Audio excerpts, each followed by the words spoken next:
In this video, I'll show you how to create a discount link using Postscript with Shopify, so customers can apply discounts instantly with one click.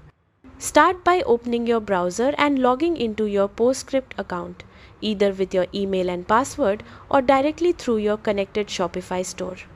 Once you're inside the dashboard, go to the message editor, which you'll use for campaigns, automations, or keyword replies. Open the message where you want to add the discount.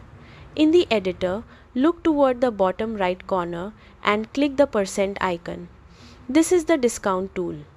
When you select it, Postscript automatically creates a unique discount code inside your Shopify admin and embeds it as a clickable link in your message. After adding the discount link, save your message. That's it.